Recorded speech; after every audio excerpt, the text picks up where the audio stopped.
Hey, what's up, you guys? I'm back with another video, and right now I'm going to react to BSOLZ. BSOLZ, I don't know how to pronounce it, but he's one of my favorite NBA YouTubers. BSOLZ top 50 best players in the NBA. Let's get it.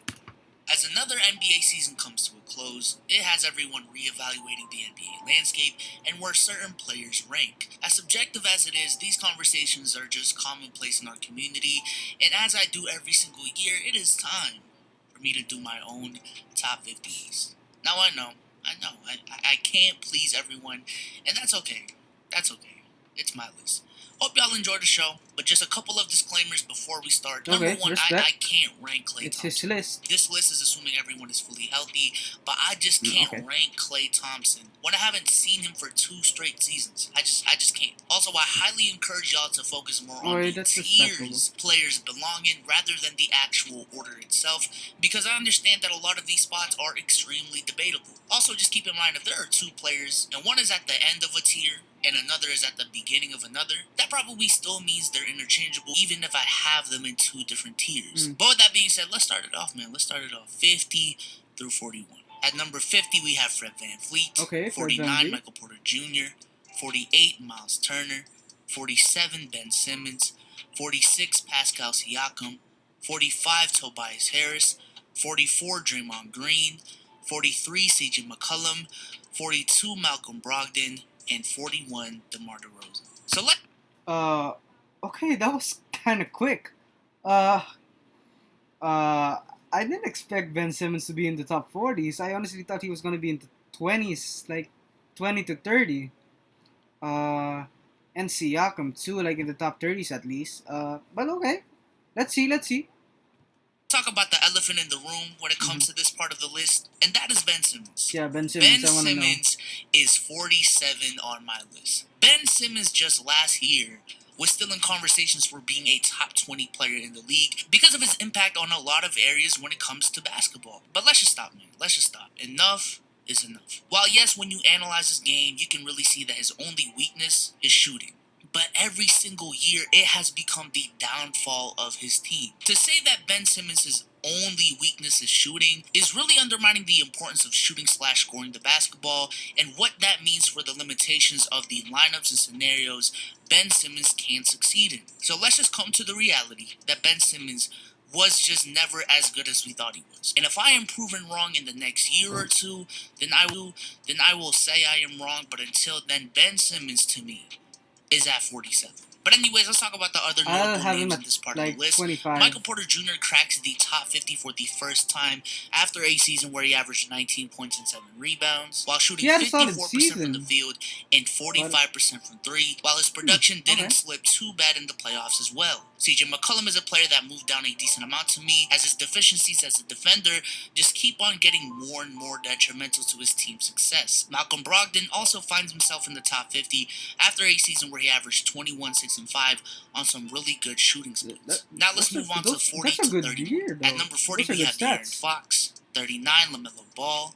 38, Kyle Lowry. 37, Brandon Ingram. 36, Nikola Vucevic. 35, Shea Gilgeous-Alexander. 34, John Morant. 33, Domantas Sabonis. 32, Julius Randle. And 31, Russell Westbrook. Uh, my problems here are De'Aaron Fox, in my opinion, should be over Lamelo Ball. Uh,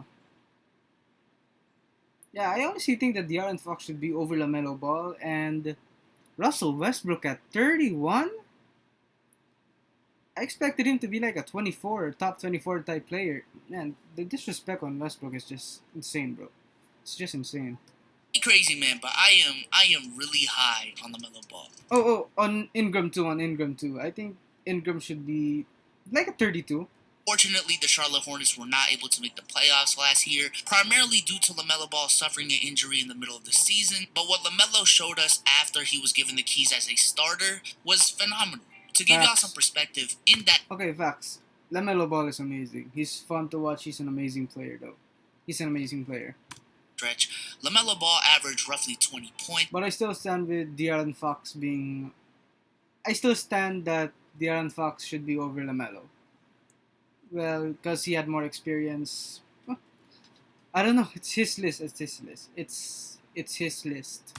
6 assists, 6 rebounds, 2 steals, and had shooting splits of 46% from the field, 43% from three, and 81% from the line. Also, comparing it to my list in November, John Morant climbed up a lot on my list as well, Mm-hmm. primarily due to what he showed in the playoffs. If you look at John Morant's regular season, you can actually make a case that he played worse than his rookie year, but I just can't ignore what he did in the playoffs. Against one of the best defenses in the league, and against a team with the best regular season record, John Morant in the first round averaged 30 points, 8 assists, and 4 rebounds on 49% shooting from the field, and Amazing though. that's just insane. Also, comparing it to my list in November, Russell Westbrook moved down a decent amount as well, as before he was in the top 20 and now he is at 31. And that's primarily due to the fact that, in my opinion, he had a very up and down season in Washington. And for the most part, when you look at the season overall, he just wasn't that good, even compared to his last season in Houston. Kyle Lowry is a player that actually moved down a lot to me, but to be completely honest, Kyle Lowry moving down this much is more so a matter of other players just getting better than it is a knock on Kyle Lowry. And I guess I don't want to spoil the next 10 too much, but this does mark the end of the first tier of this list, or last tier, depending on how you look at it. I feel like this tier consists of players who are undoubtedly good star-level players in the league, however either have glaring weaknesses in their game, are more built to be third options on contending teams, or just haven't proven enough to move higher on this list. Now let's move on to the top 30. At 30, we have Jamal Murray, 29, Rudy Gobert, 28, Bam Adebayo, 27, Drew Holiday, 26, DeAndre Ayton, 25, Jaylen Brown, 24, Chris Middleton, 23, Zion Williamson, 22, Karl Anthony Towns, and 21, Bradley Beal. This is where the extremely talented players... Okay. A Phoenix Suns represent right there in DeAndre Ayton. Okay, I respect that, BSOLZ. I hope I'm saying your name right though. BSOLZ. BSOLZ, and thank you for giving Karl Anthony Towns credit. A lot of people have forgotten that how good Karl Anthony Towns is because of his team, because of the Timberwolves, and he's been out for so many games. Okay, respect. But Jamal Murray though, okay. Jamal Murray, Jaylen Brown. Okay. Who haven't won much meets the players who have proven to be consistent second options on some really good playoff teams. After the championship run they just had, I just had to put some more respect on Drew Holiday and Chris Middleton. Fact. These are players that may not have the same name value of some other players. I bumped my laptop, but as a Suns fan, I respect Drew Holiday and Chris Middleton. They were amazing. It still hurts, but they were amazing, bro. They were amazing.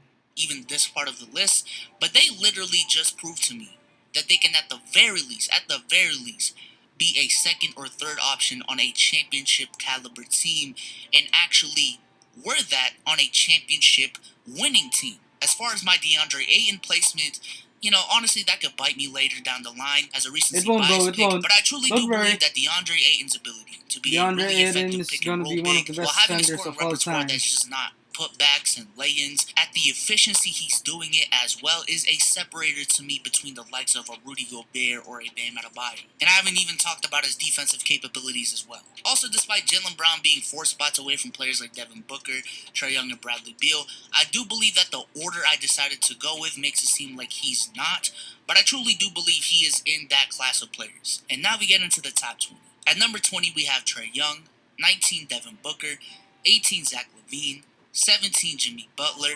16, Chris Paul, 15, Kyrie Irving, 14, Paul George, 13, Donovan Mitchell, 12, Jason Tatum, and 11, Damian Lillard. So let's talk about Devin Booker at 19.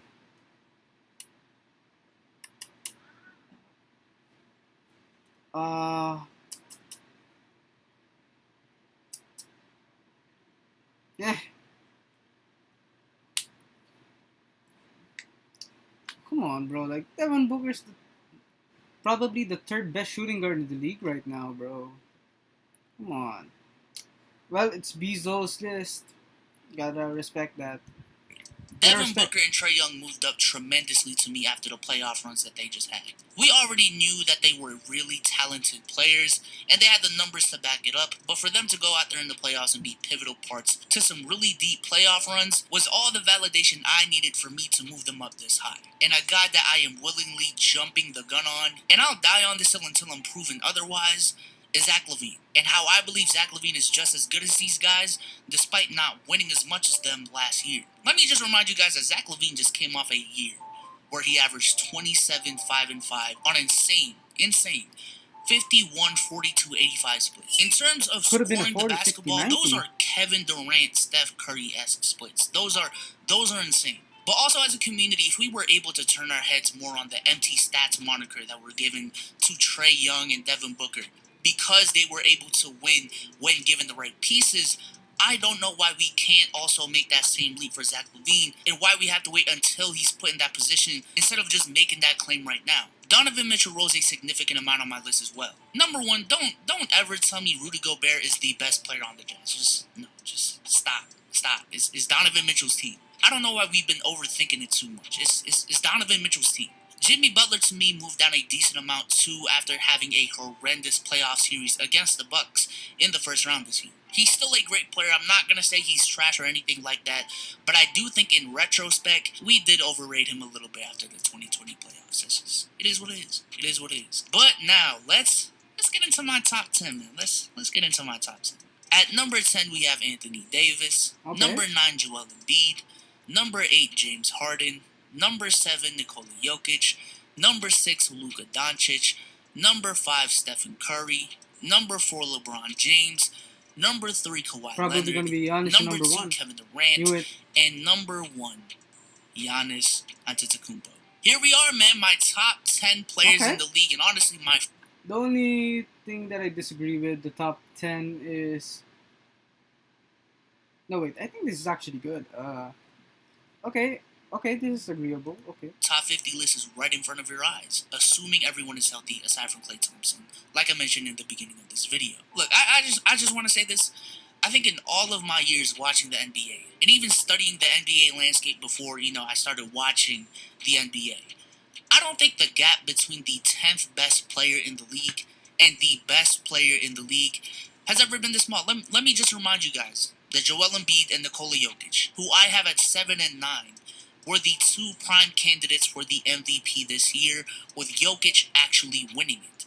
James Harden at some point this year was also in MVP conversations and was considered the best player on the Nets at some point, with KD playing on the same team. Anthony Davis, the last time we saw him fully healthy, was an arguable finals MVP and averaged 28 and 10 throughout that whole playoff run on 57, 38, 83 splits. These are the type of players we have at the back end of this top 10, and I would like to think that if I ask y'all feedback on this top 10, that a majority of y'all would actually agree with the general order of this list. And the fact that Nikola Jokic, Joel Embiid, Anthony Davis, and James Harden are more so in the 5 to 10 range than they are in the actual top 5. Now, I will say a big part of this order is primarily given the benefit of the doubt to what transpired just this year in the playoffs. But I'm telling you right now, these guys are all really close in my opinion. The only real distinction I make between Tier 1 and Tier 2 is that I believe the players in Tier 1 actually have a legitimate argument for being the best player in the world, while the players in Tier 2 have the talent to do so, but just don't really have an argument right now. But let's talk about the elephant in the room.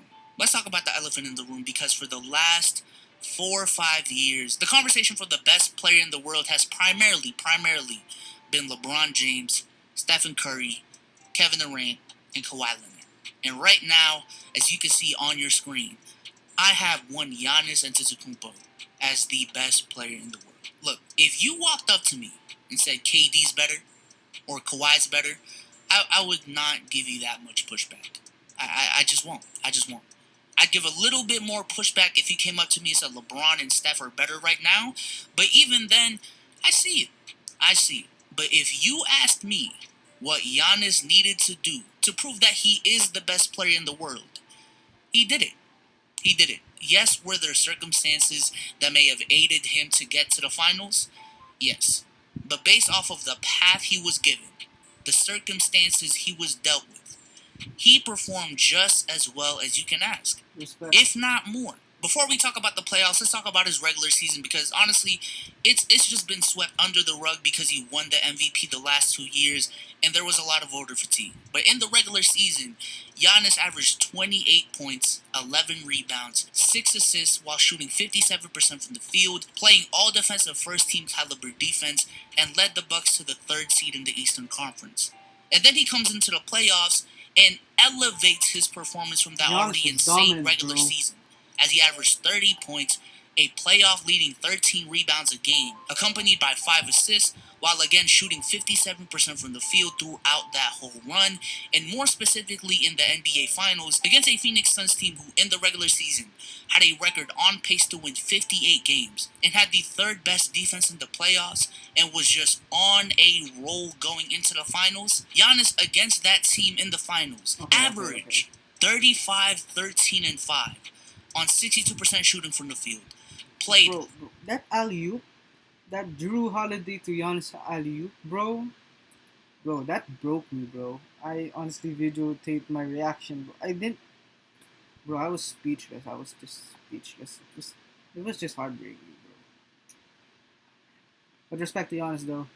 All-time great defense. And the Bucks came back from a 2-0 deficit and dropped 50 points, 14 rebounds, and 5 blocks in the closeout game. And mind you, I don't want this to get swept under the rug, but this is in a season where he chose to stay in Milwaukee instead of attempting to form a super team like KD, Kawhi, LeBron, and Steph have done at some point in their career. That is why Giannis, to me, as of July 22, 2021, is the best player in the NBA. But again, that can easily change next year. That can easily change. So there you have it. This is my top 50 list. Go crazy in the comment section, man. Go crazy. If anything, I encourage y'all. Okay, guys, thank you guys for watching. Peace.